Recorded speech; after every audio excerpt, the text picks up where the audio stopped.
to Civic Space TV. This is Women Rise. I'm called Madreen, and I am happy to be here once again. And today we are back with a very powerful episode with a very powerful young woman who some of you have seen, of course, some of you have really, shared, and you've given her a lot of love and support. So we are here to know more about her and, of course, her leadership journey. And away from leadership, what is she doing, and what does she love most doing? And even before I say her names, I know many of you have known her with the slogan of vaccinate the junta with way. Yes, we are here with none other than Shamim Nambassa. Yes, you're welcome, Shamim. Thank you so much, Madreen. How are you? I'm okay. Dr. Shamim. Yes. Away from politics, you're a doctor. Yes, you're welcome to the show. Thank you. This is Women Rise. I know it is not your first time here at Civic Space TV, but for Women Rise, we are really so happy to have you. Thank you. Thank you for coming to talk to our viewers, of course. And Shamim, so introduce yourself to our viewers. Who is Shamim? Hello, our dearest viewers. I'm Dr. Shamim Nambassa. I'm a pharmacist by profession, and I was guild president at Makerere University, which I think is where most people got to know me from. And I'm privileged to say that I was the 5th female guild president of Makerere University in the 100 years plus that we have now, and I don't take that for granted. A very powerful one. So I don't take it for granted. A powerful slogan.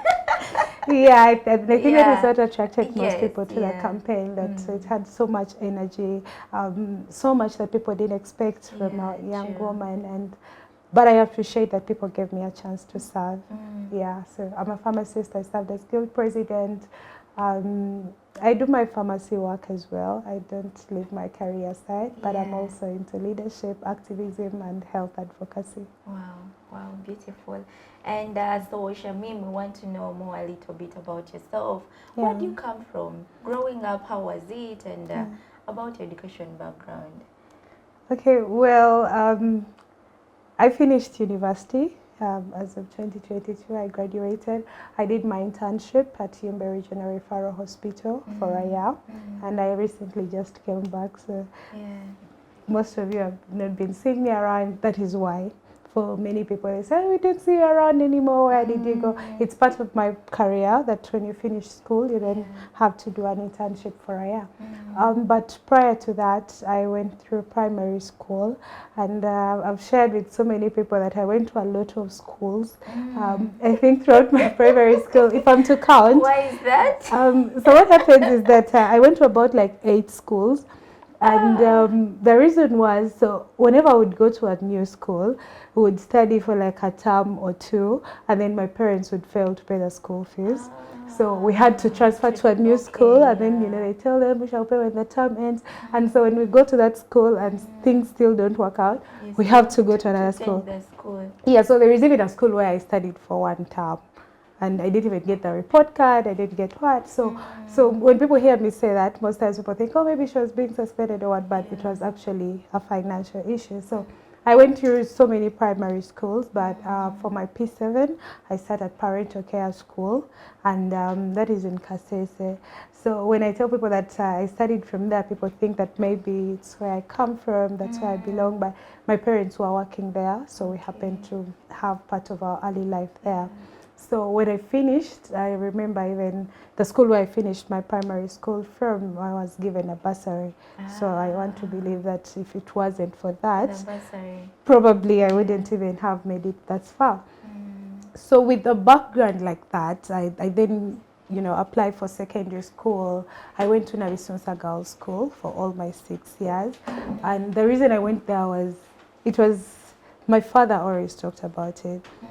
When we were still young, was still in, I think as early as maybe primary 4, he was already telling me, I want you to get 4 in 4 and go to Nambassa Girls School. And I didn't even need to know anything about it. I didn't know where it was. I didn't know anything. But because I think he planted that in me, that from the time I was growing up, I always wanted to go there. And unfortunately for me, he passes on when I'm in primary 7. So it was my way of giving back to him, that this was his dream. This is what he wanted for me. So I had to go there. And I remember it was my first choice. I got there on merit, even when we didn't know how we were going to go through the school life there, because I mean, it was now just us and my mother with a family of 8. So, and I'm at the end of the chain, you get, I'm like the 5th. So we knew that it would be hard. We knew that it was not a school that we could afford, but we said, this is what my father wanted for me, and I have gotten it. I got a 5 in 4, and so I get it on merit. I don't have to, you know, beg to be admitted there. My admission letter was there, but the school fees issue, we shall find a way. So I then joined Nambassa Girls School in 2012. I went through school, senior 4. I reached at some point, yes, and I had the biggest debt in the entire school.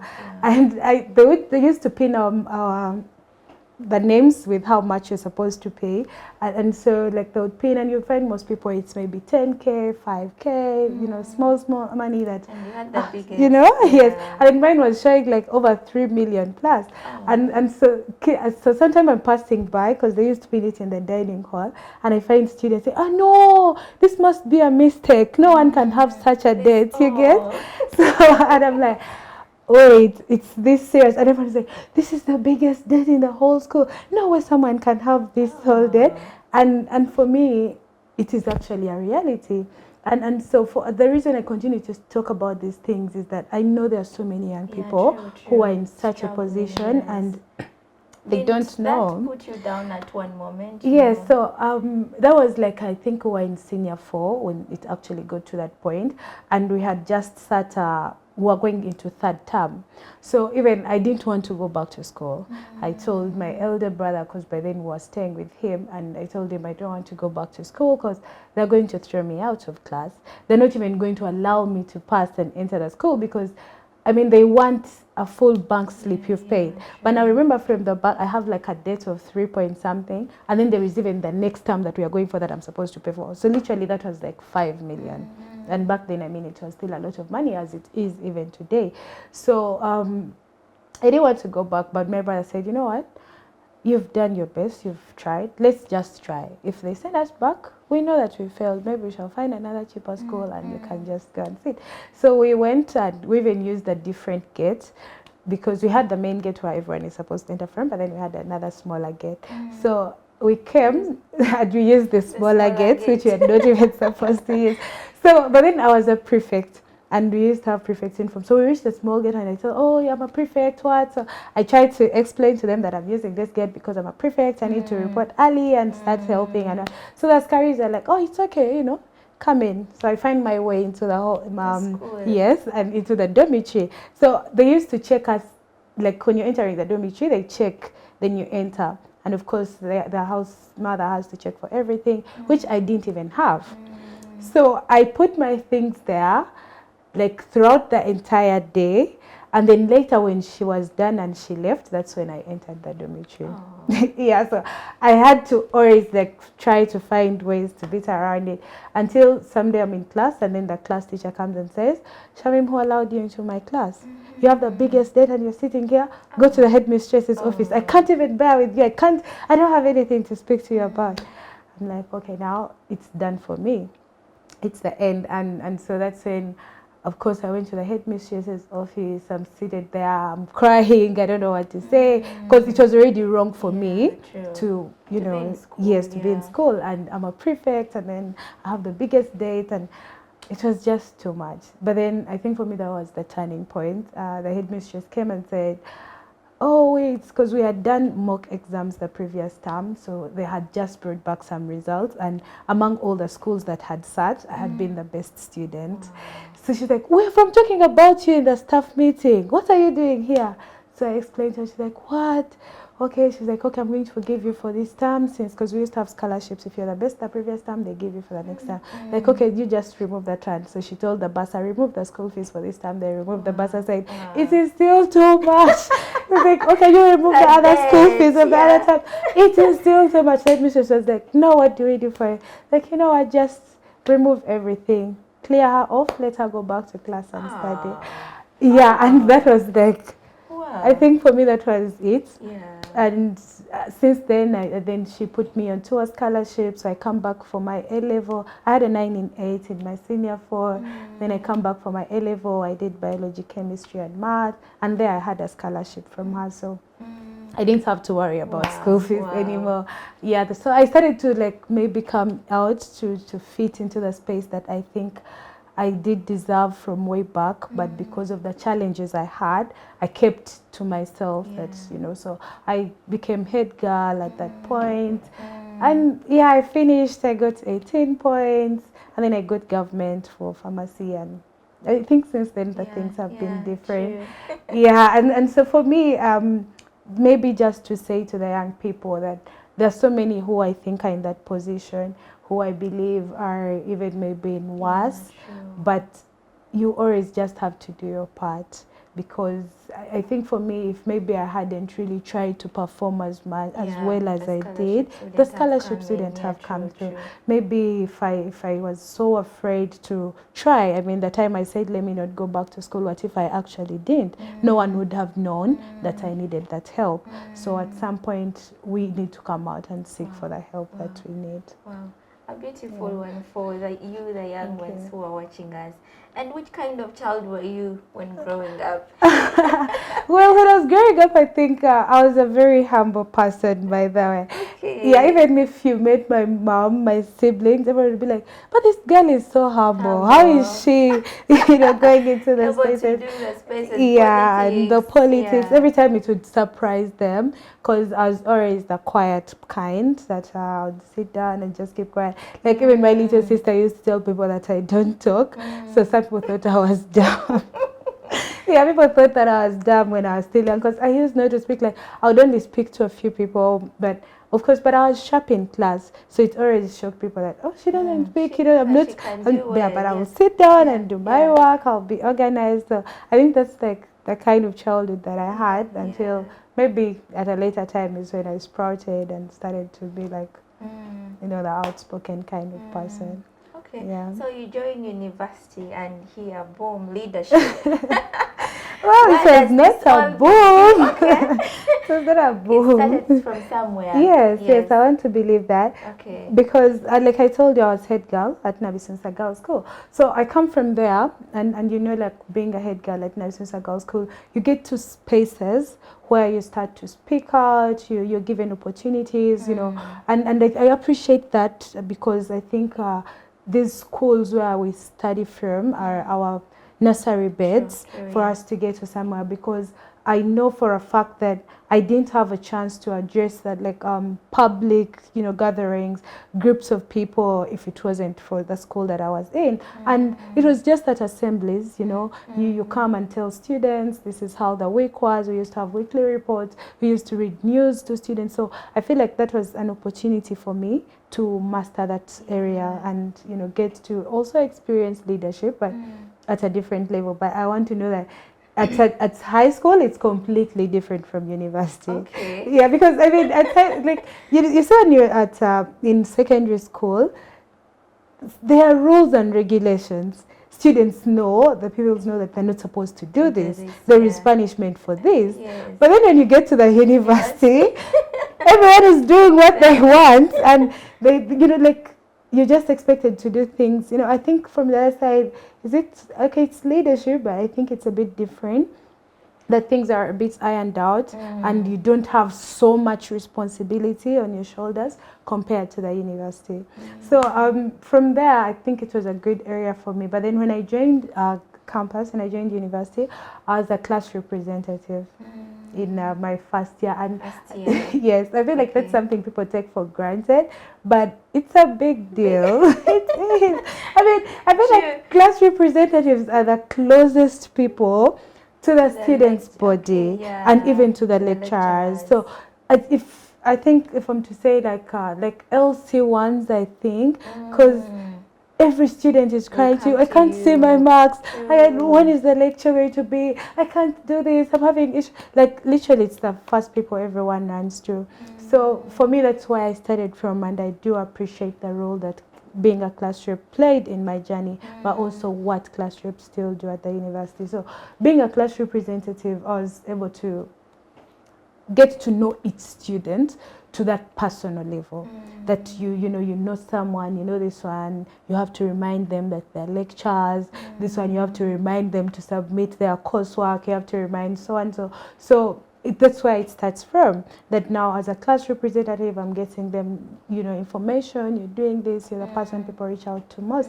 So from there I was then able to run for Guild Representative Council and as a GRC for my school, that is School of Health Sciences. And from there then it's when I become an academic affairs minister. And so it happens at such a time when I became GRC, I was in second year. And I think that was 2019, 2020, and then I become a minister. But then that was the time when COVID came. Yeah, so I am an academic affairs minister, and it is COVID. They locked down the university, and that was now the second lockdown. So the second lockdown comes at such a time when people are going in for exams.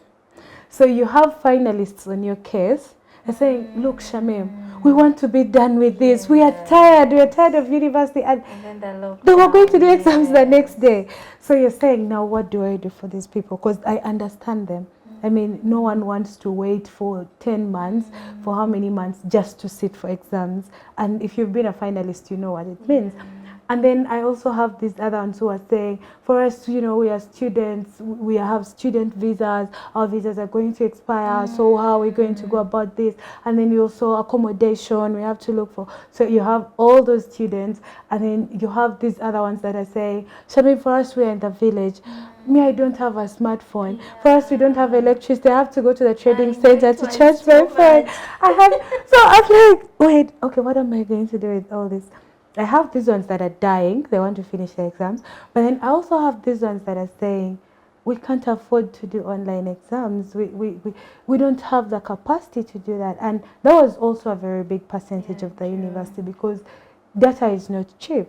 Electricity, because you see, for an institution like Makerere, we have students from all over. So it was such a time for me that I held a very critical position, and how I used it was what was going to determine my future in leadership. Because for me, I know the Bible says, to whom much is given, much is expected. So people have entrusted me with that power. People have entrusted me with that authority to sit on the Senate and speak for the students that want to finish and speak for the students that have no funds. So it was a very critical time, and I remember that was the time we started to bring out, we had the library, online library, we had take-home exams, and so I had to make sure that students know what is happening on the Senate, and then I give back to Senate, and that's when now students started to call me Mama Muele. So I mean, the US and everybody's like, yes, because it was, I think, Makerere University e-library something. So everybody's like, Mama Muele, what, and so I have to convince the Senate to say, look, students can't do, on time online exams because of the internet issues. Why? So can we have take-home exams so that you test the students' knowledge, but then it's also at their convenience, and then also people are able to continue, because at that point people wanted hope. People wanted to know that life will still continue beyond COVID. So for me, I think that was a very big step in my journey. And so coming from that time, literally, I think all other, because we had sports ministers, we had, culture ministers, but they couldn't do much because the university was closed. So literally, I was the one who was in position to do work and deliver. So it gave me a chance to show people what I can do, how I can serve. And so now coming into Guild presidency was, I think, expected. I think people could have seen it coming, because you've done great, and people have seen you. So when I said, you know what, okay, I was really afraid of taking it on, because first of all, I was like, wait, we've only had 4 women who have been in this position. What makes you think that you're now going to be that person? Yes. And then, I mean, look at you, Shamim. Like, for me, being an academics minister was like the achievement of it all. That was the climax for me. That's what I thought. I was like, I didn't even see myself being a minister in the first place. So now, talk of guild president? No. I can't even think about it. Even when the team said, you give it a try. I had a team. I had friends that had seen me working, people that had worked with me. And they would say, but why don't you try it? Why don't you? You still have a year here. You can, I mean, why should you stop here? But I was like, no, I can't. But then we were like, you know what, let us give it a try. There is nothing wrong with trying. If you try, maybe if you didn't try, you'd never know anyway. So that's when I say, you know what, let me join this race. But oh my God, it was one hell of a campaigning process. It was too much. I'm telling you, I'd be there. And so when I finally decided I'm going for these campaigns, I was like, okay, so where do we start? I say we were going to the National Unity Platform. We were going into those primaries, and my opponent was a very strong candidate because we had even served together on the guild. We are from the same college. We share a lot of friends, so it was tough, both politically, emotionally, and for everyone. Because the people you reach out to, and they would say, you know what, you guys are both my friends. I can't choose, you know. So and everyone was like, you know what, you people go into the primaries, then we shall support whoever wins. Let the primaries determine. So that was already a big task. So we go into the primaries and we had 30 delegates. So that's like the toughest election process I've ever been into. Because, you know, there are very few people. So meaning you're reaching out to this person, someone else is reaching out to them. So every minute you have to be on their case. Please, good evening, good morning, I'm requesting for your support. I think people even got tired of us. So it was that time the pace starts to pick up, and then we're going to the primaries. Out of the 30, I think I had 21. Was it 21? And you're around there, or maybe 19 or something. So, but yeah, it was a good win. And then later we agreed that we are going to work together and stuff like that. And then now we go into the campaigns. So, you know, your opposition, you are a lady, and it was not easy at all. And I feel for all women that actually take on these processes, because there is okay, one of the highlights for me was one morning I wake up and my periods had come, and everyone is saying, Shamim, we have to go, people are waiting for you. And you know, I'm so down, I'm having cramps, and I can't tell these guys, and I mean the whole team, literally most of them are men, so you can't start to sit them down and tell them, you know what, I'm in my periods, I can't move, it's inconvenient. So it was so tough for me, and I'm like, now how do I go about this? And then there is someone going to carry you on their shoulders. Oh, yes. I know. So it was like, oh my god. Did you finally go? I had to. I had to, because I mean, there is everyday matters. You know, we're getting close to the campaign. So and for me, it's like, so I mean, how many women out there get a chance? Issues, yes, you know, like we don't even talk about them. In school, back in school, yeah, like right from like primary school, we have young girls missing school because, you know, their periods have come, you know, like they can't get hygiene and stuff like that, sanitary towels, and then it goes on and on up to this level. And we don't have people talking about these things that I've not seen on so many occasions. People come out to speak out about such things. But then it was a challenge that I actually faced. And I mean, we have 3 months campaigns, you know, the campaign is stretching. So every now and then there is something coming up, but the space cannot allow you to be a woman. You have to, you know, man up and get into the space, sit on someone's shoulders, but you're not sure if you're going to, if you're safe or not. So I think for me that was one of the biggest challenges that, okay, not like very, very big, but it's something that I think people could have ignored, but it hits me to some extent.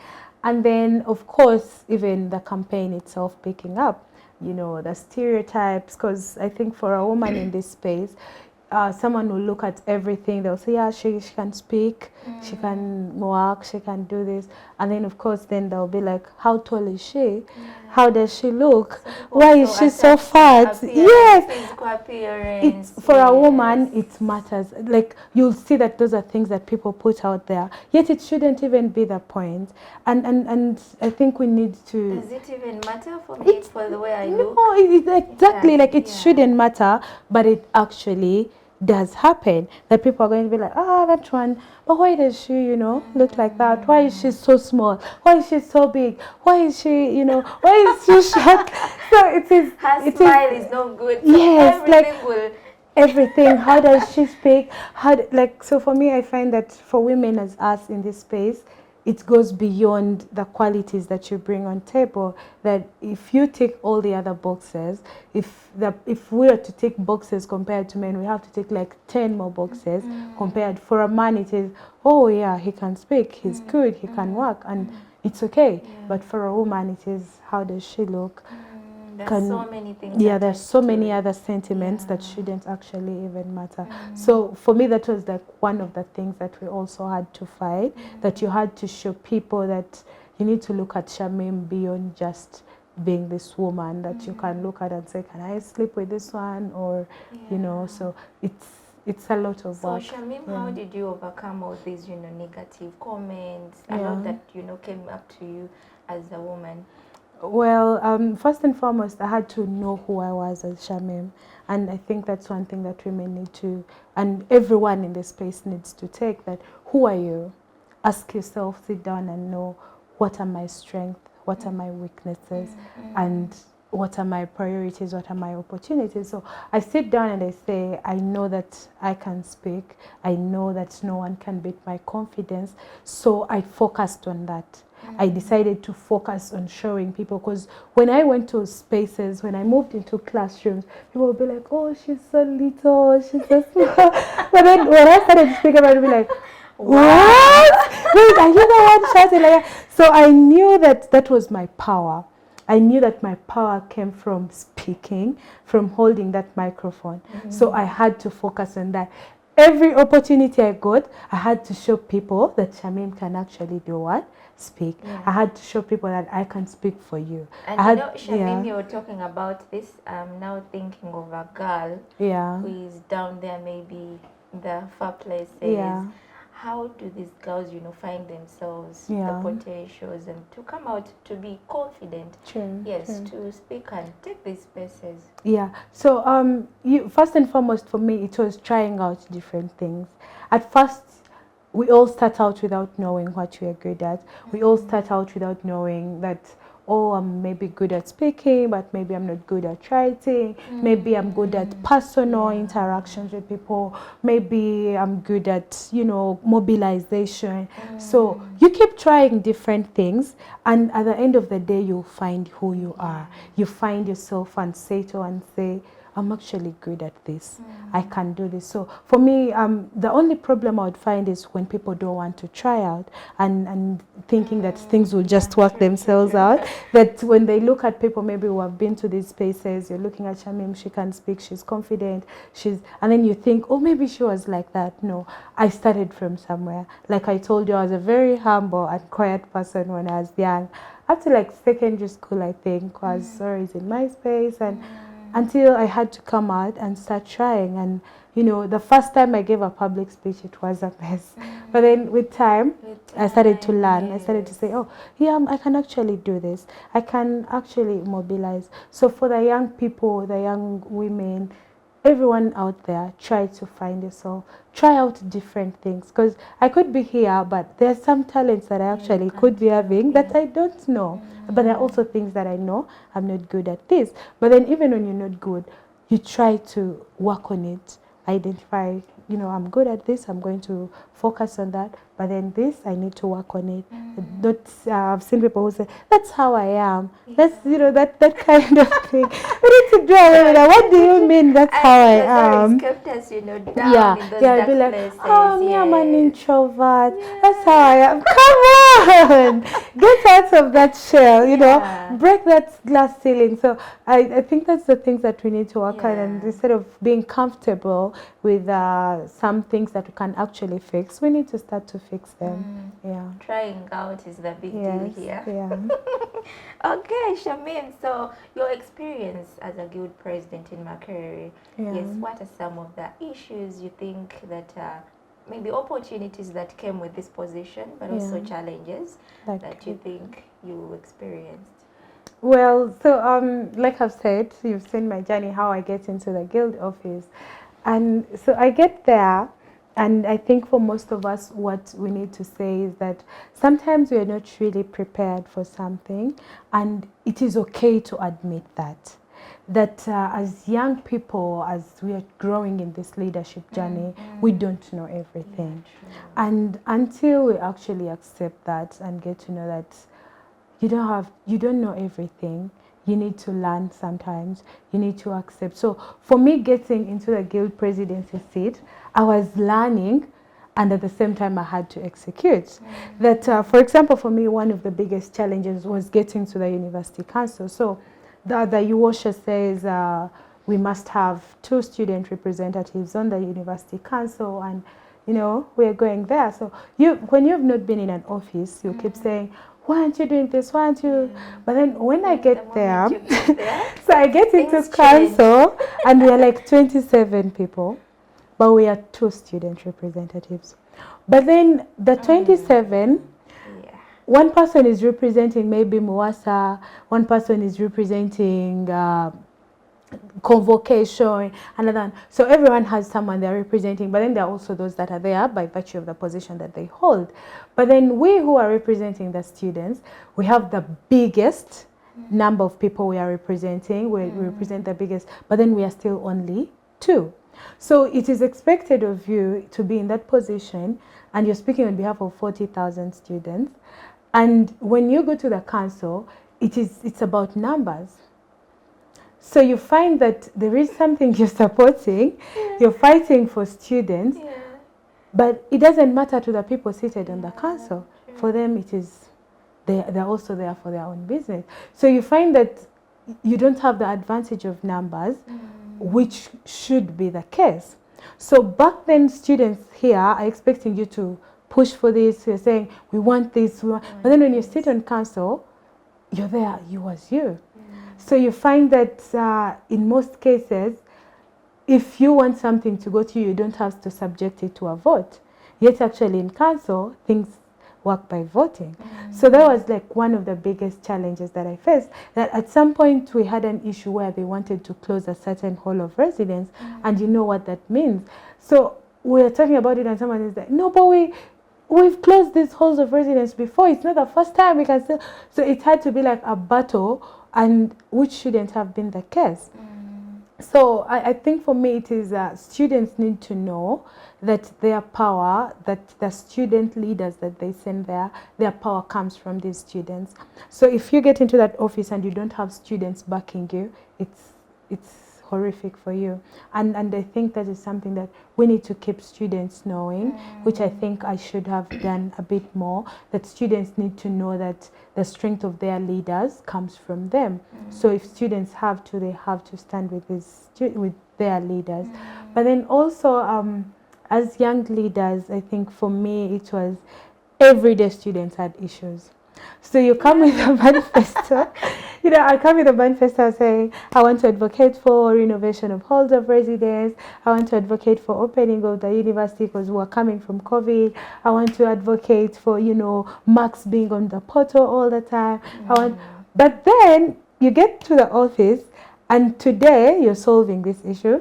The next day, another issue. By the time your term is coming to an end, you've been working every day, and you have not actually handled what you promised people to do. And so when you get out of office, everyone is saying, this is what you promised us. You didn't do it.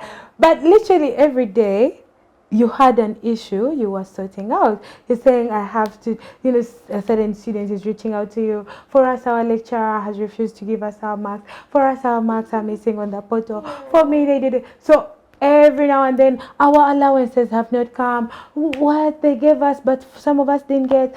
For us class reps, we want allowances. So it can be overwhelming. I think for me, that was like, when it was overwhelming, that you get to the extent where you have to first put some things aside and say, I'm going to do this. But then at the end of the day, I think it's what we signed up for. It is what so you have to deliver for people what they actually expect of you. Yeah. And some opportunities that you think, came with this position. Well, I think first and foremost, even as a person, being able to serve, I think being just voted for as skilled president is already an opportunity, giving you an opportunity to serve people that, of all the people in Makerere University, postgraduates, undergraduates, diploma, name it, they came out and said, Shamim, we're trusting you with this. It's already an opportunity, it's a privilege. But then most importantly for me, it's that you could walk into any office and, speak out. But even in society, that when you rise to speak about something, people will know that it actually matters. They're not taking you for granted. So for me, it's been an opportunity for me as a person to be able to interact with different people at different levels, but then also to work for people, because I know that at some point I'll just make posts and say, oh, so-and-so is looking for school fees, so-and-so is looking for tuition, and I would have people come out to help these people. So it's an opportunity that came along with it, that you're able to reach out to anyone and they'll entrust you and work with you.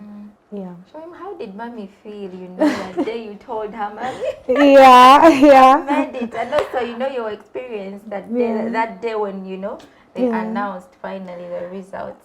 Well, first and foremost, I think when I declared, they didn't expect it in the first place. So they were always on tenterhooks. And like for my mom, she's just there alone. And so most times what she's seeing is in the media. So she's seeing we're in the campaign and they're saying Shamim has been arrested. Oh my God. She's calling everyone.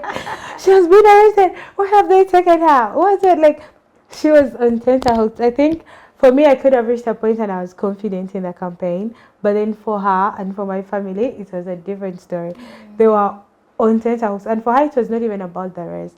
It was, Shamim, you're now a target of the state. The state is looking at you. You never know what is going to happen to you. What if they poison you? What if you get arrested for long? What if it's so much? I think it's genuine that many people have that fear when you get into political spaces.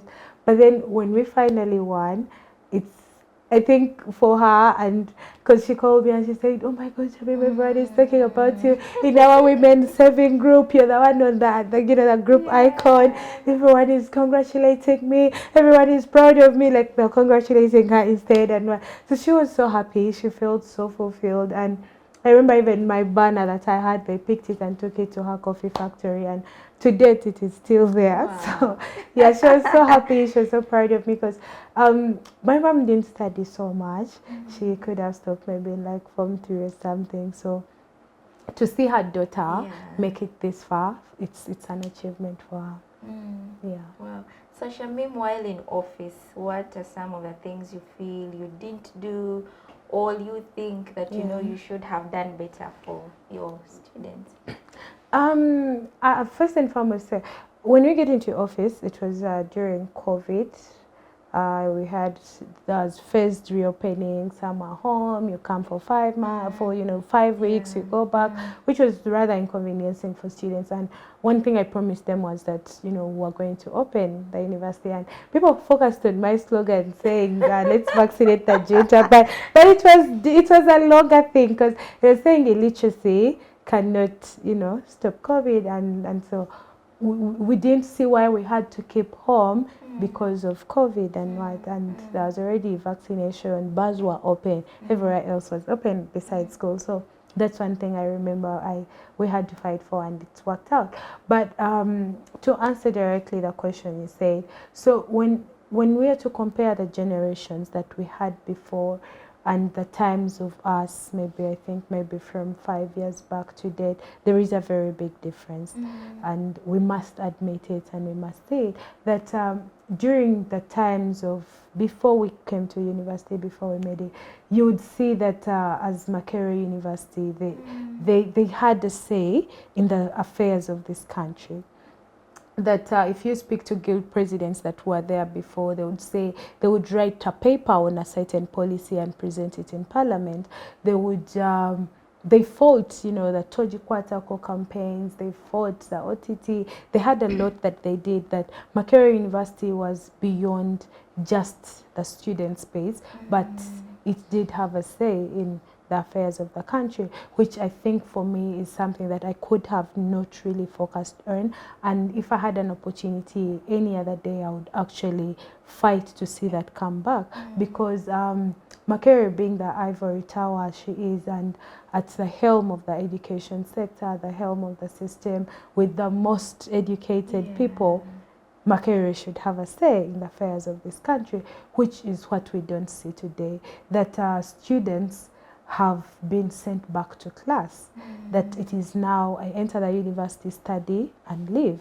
But they should be concerned, because I believe that Makerere, young people there, shape the conversations in the country. They should determine what actually is going to happen. They should have a say, which I don't see as of today, but which I still can't say that I did see when I was there, and it could have been something that I ignored. But if I had an opportunity, I would say it's time we went back to those times where Makerere had a say in each and everything in this country. Okay. Yeah. And you came under the National Unity Platform. Yeah. Yes. What was this?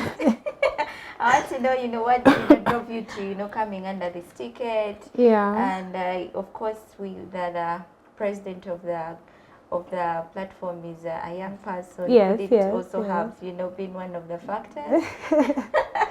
Well, so when I joined university, I was just there, I was just myself, but I had the spirit of activism in me, because I know that I participated in many strikes, fees must fall. There's some fights we used to fight for around internship, and I was always there, but I hadn't really attached myself to a particular party. So when I joined university, I think by then it was UID that was, shaping conversations there. It was UID that was, that's the face of the political parties, and every young person who believed in activism, who was, anti-oppression, sided or belonged to the UID. So at some point, yes, I joined the UID. I was in UID, but then by the time I joined, I think it was phasing out. So I joined when things were not, they were not moving. So, and then we now have, at that point, I think before my guild president was Ivan, Sempija, and then KJ, and all those people that were there before, and most of them were people power. So at that point, National Unity Platform is then establishing structures in the university. And so I look at National Unity Platform and I'm saying, why? Or why not? Because it's a party that I believed aligned with what I believed in. The ideology, what they fought for, what the National Unity Platform stood for, and also being the party of the young people. Because I think, and I want to believe that as of now, most, or if not all, young people want to associate with fellow young people. So I'm looking at this party, our president is young, the people there are young, but then most importantly, they're speaking about things that affect us. So when I looked at everything, we were aligning, and I had no reason why not to be part of the National Unity Platform. Because for me, I think National Unity Platform gave us a space for young people to actually showcase who we are. Because as young people, I believe that we need a platform. It is time, because if we are over 78% of this country, we should have our space, and National Unity Platform provided that. So I have since been part of the party. To date, I'm still a member of the National Unity Platform, and I'm very proud of it.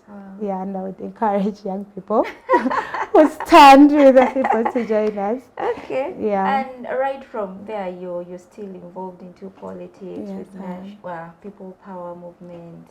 What are some of the pressing issues you think are facing young people? Young people. For the young issues facing young people, we've sung that song over and over, and we are not tired. We continue to sing the same song. And I want to share with you something. So I went to medical school. I did pharmacy, but we study, of course, with people that do medicine and surgery, dental surgery, radiography, name it, in the medical sector. So and when we joined, I think we were about maybe 500 something in our intake, and we are very enthusiastic. We're very energetic young people. And I mean, Makerere is taking the cream. So everyone you hear is like, oh, I'm from Nambassa, I'm from Gaza, I'm from Namaganga, I'm from King's College, I'm from, you know, like, of course, those big schools that you hear about. And of course, some others that really work so hard to make it there because it's on merit for most of us. So you have the cream in the country, you have the best brains in the country. You know, you come from your school, you think you're the best, and then you find better people. So it is, we are there, and you're seeing, wow, Uganda is so blessed with very knowledgeable young people. People who will sit and read a book and they understand, they will do things and you wonder. So we are studying with these people, we make it through, we go through campus, we go for internship, and now they are seated at home. And it is sad. It's very sad. That you see, when we talk about unemployment, it has become a very common statement, but it's very sad. People, young people who have the knowledge, who have the skills, who have gone through school, are seated at home without hope, without, you know, thinking that maybe I'm going to do this. I speak of my friends who we studied with, very intelligent people, and they're either volunteering or they're sitting at home. If they have a job, someone is being paid 600,000, and it can't do anything for them. You have rent, you have accommodation, you have to take care of yourself. So when we talk of the issue of unemployment, I think we look at it in a smaller space, but we need to go deeper and get to understand that people are actually unemployed. The government has taken, I don't know how many years, without recruiting medical officers, for example, without recruiting pharmacists. Even when they are to recruit, they will want people who have masters, who have, but then what about us? What about us who just finished school? Where do you want us to go? Because government is the biggest employer at the moment. Private sector, they're not giving you enough, or they will actually not employ you, or they will call you on call. Once, if there's an opportunity, they will call you, come and work for, you know, this money and stuff like that. So for me, the biggest issue is unemployment. Because if we look at unemployment, it's why people are going to be leaving this country, because I know of my friends that are already doing exams to leave. And the funny thing is that these knowledgeable people are going to leave the country, go to India, go to the UK, and when you fall sick, they're going to refer you for a surgery in India, and the person who will work on you is a Ugandan doctor that left this country because they couldn't get what they deserved. Yet we actually have those knowledgeable people, and we are not putting them to use. But I focus on that area because I'm in the health sector. But I have so many young people that reach out to me and say, Shamim, please get me any job. Shamim, just help me and get me this job. I get people calling me, and someone is an engineer, and I'm like, I don't even know where exactly you guys work. I don't know where to start from. And tells me, I did this at campus, but I have nothing. So we have, to some level, sorted the issue of literacy, but we are not giving people hope after that. After school, what then? What next? Yes, and so mostly it's unemployment, but then you find that now, from the fact that people can't afford a living, accommodation is very expensive. Transport means are very expensive. And even then, you find that as young people, we are not involved in policy decision making. We are not there to see that, because for me at some point I was saying, why aren't they, you know, implementing the postgraduates, you know, scheme? Let us say that companies must employ a certain number of immediate graduates for a year. And so we are absorbing young people into these spaces, but we don't see that. It's either you know someone or you're actually unemployed. So for me, I think for now, we need to focus on the issue of unemployment. Once we solve that, so many other issues will be solved, and then we can then go ahead to address other issues. Are there any opportunities? Of course, or better policies maybe. Yeah, we need to be very intentional as because when we come out of school, all we need is a job. I need somewhere, because you can't start to tell me to start a business when I don't have capital. You can't start to tell me to start a business with the PDM money that you're going to give us. Maybe how much are they giving? 5 million to 10 people to do what? So for starters, people, yes, we can also, and you find that even people that have tried to do their startups, the taxes are choking them.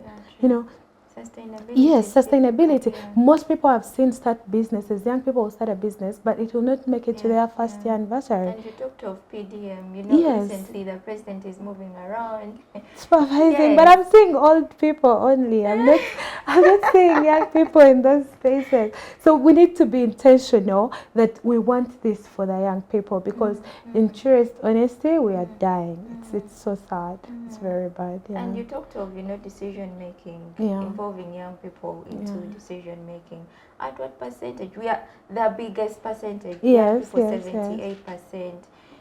Do you think these young people are fully involved into these processes, governance, and decision making? Well, if we're to look at us, yes, we do. We have youth members of parliament from the different regions. We have a national female youth MP. We have some representatives, but then you find that to some extent it's not really enough. And even when you look at it, that we have these members of parliament, but what exactly are they doing to reach out to these young people? How many times have we seen them front policies that are going to benefit young people? So we need to hold the few that we have there accountable, but we still need more representation. I was reading the report, I think, on the state of the youth that is going to be launched soon, and they're saying, you know, that they're going to even merge the National Youth Council into, you know, the gender Ministry of Gender and Labor. And we didn't see people come out to talk about this, because why didn't we see the same attention that was given to the Coffee Amendment Bill being given to the National Youth Council merger? Because people are not appreciating actually what the National Youth Council is doing, or probably the leaders that we have there have not done enough to show us that we actually need the National Youth Council. So, and you look at even the participation of young people. Which spaces are we given to participate? These youth councils, because we just see them as processes, but have there been efforts to sensitize young people? But what spaces have we been given? Because yes, you can give me a seat at the table, but I need more than that. Listen to me. True. So we are being given seats at the table, but we are not eating. For me, I think that is it. Yeah. And you mentioned, you know, leadership, leaders, we have representatives. And we are nearing 2026. Yes. What would you want to see change mainly for the young people, and in particular women? Representation, but of course also the politics of Uganda. So first and foremost, I want us young people to be intentional about what we want to see, because it's not enough for me to say that we want to see this, but are we all seeing where we want to be? Are we all as young people ready to see where we want to be? And even as women, that in this space mostly we have been used, you know, like people are using young people or women to achieve something, but we need to actually own up that while we take up these spaces, we have women representatives in parliament, we have women representatives on councils, you know, KCCA and everywhere, but it should be beyond just being a woman representative, that what are you delivering to the people? So as we head into 2026, it's time for we the youth, as young people, contributing the biggest percentage in this country to actually make a decision and say, we're tired of this. You know, let us go beyond so and so gave me money, so and so paid for this, this one has bought for me this. Let us also talk to our old people. Let us tell them that sugar is not worth your vote, that a bag of salt, I've seen people with matchboxes, and that is an insult. Well, what do you mean you're giving me a matchbox to vote for you? So it is time that we people that have gotten to some level to get to, you know, privy to some kind of information, to share it with other people and say that for 2026, beyond 2026, we want a Uganda that works for us. We want a prospering economy. We want to see that, you know, people are going to school. We want to see that young girls are getting sanitary pads for free. We want to see that more young people are going to school, more young people are working. We're doing away with theft. We're doing away with all those kinds of things that affect young people. Wow, beautiful. And Shamim, your career, of course. Yes, take us through your career, doctor. How is this? How is the experience? And how you're able, you know, to juggle through, you know, your work and, of course, getting involved into politics, human rights work. Yes. Well, I'm a pharmacist, as I already stated, and I went to school, I finished, and I've done my internship. So it's not easy. I don't want people to think that it's by the way. I don't want people to think that things just work themselves out. No, I do it intentionally.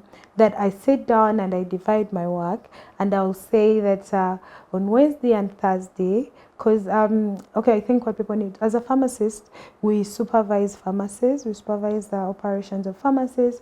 We work in hospitals, we work in industries, we work with importers. So we have so many different specialties that someone can easily embrace. But as of now, I'm focusing on supervising pharmacy work. So what I did was to say that every week I reserve my Wednesday and Thursday, and it is specifically for work. If you called me and told me that, Shamim, I want you for an interview, I want you for this, I'll tell you I'm not available on Wednesday and Thursday. And I made that as a decision. I'm intentional about it, that I must actually do what? Work. I must add value to myself, but also to the people that I work with. But then most importantly, it's that politics affects everything we do. So I see people saying, no, me, I'm focusing on my career, I'm not going to do this. But politics is still going to find you, my dear. If you say, you know, I'm running away from this, you know, you're going to get an accident tomorrow and you'll not find medicine at the hospital. While you're focusing on working, you'll have all your money, but you'll not have someone to work on you. You'll have all your money, but you'll be stuck in that traffic jam. You'll have all your money, but, you know, something is still going to find you. So we can't run away from politics. Politics is part of us and we must be part of it. So what I do is that I divide my time. I know that Wednesday and Thursday I'm doing my work. On other days I'm doing advocacy. I'm engaging with young people. I'm on Twitter Spaces. I'm on Facebook. I'm everywhere. And also I think it's as people who are where we are today, because I believe that there are people who look up to me. There are people that have reached out and say, oh, Shamim, you inspire me. I like what you do. And I appreciate them because it keeps me going. But I also want to show these people that I'm a professional.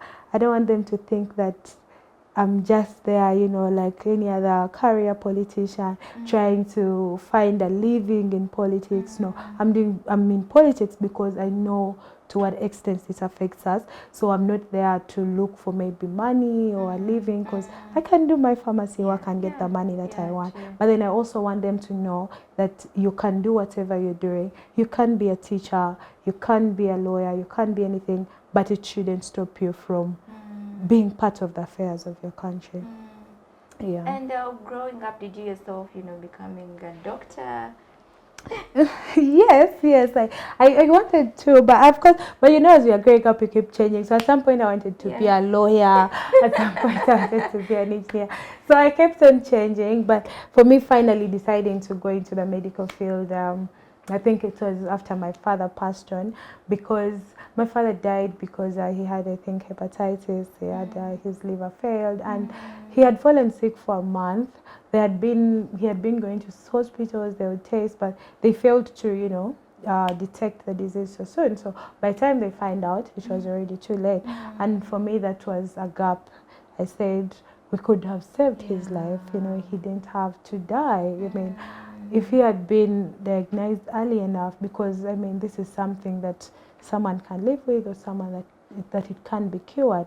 So I felt there is a big gap in our health sector, and so as I say, what can I do? how can I contribute to this? So that's why you find me being very vocal about public health advocacy, because I know that we have lost so many people that could have been saved if things were actually right. So that's how I end up in the health sector. Yeah. Wow. And Shamim, I'll not go away without saying this, I see many people behind you pushing you 2026. Yes, I see them too. Should we expect something from Shamim? Well, that has been a very tough question that I've experienced on so many occasions, and I know people still ask me every post I make. People asking me, but I want to say that I'm still thinking through it. Yeah. I'm taking my time. I want to see what I can do and what I can't do, but for now, I'm also supporting other young people to take up these spaces, because I find it important that we actually take our space. And we've been asking ourselves, is 2026 our 1986? Yeah. So it could be.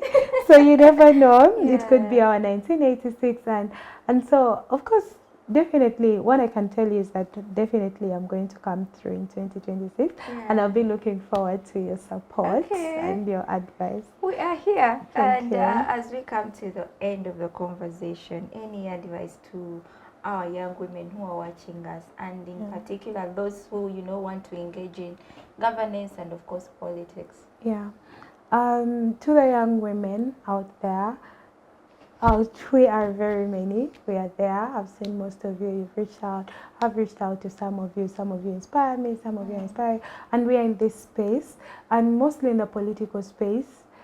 Definitely, it's not going to be easy for us, and no one said it would be. But it doesn't mean that we should enjoy. So, as a young woman out there, any time is a good time. Give it a try. Come out. Fight for that space. Today it may not work out tomorrow, but keep fighting. And there's so many spaces that we can take up. There's so many opportunities. Don't listen to people telling you that you can't do this or you can't do that. And you say, while you said that you've seen so many people telling me, I've also had people say, no, first leave those politics. First leave those political things. Yeah, so there are people who are going to be telling you a lot of things, but identify your strength, know who you are. Try out. Don't stop trying. You have our support, and we shall always be behind you. Wow. Yeah. Thank you so much, Shamim, for speaking to us. I know you have picked a lot from Shamim's story, and mainly she emphasizes trying out. Yes, try out. You never know where you will learn to. And so your final remarks, Shamim, to of course your people who love you, people who are always behind you. Yeah, thank you. Thank you, Madreen, for having me. I really appreciate it. Thank you, Civic Space TV. I know it's one space that is empowering us young people, and you've given us a platform to speak out, and we don't take it for granted.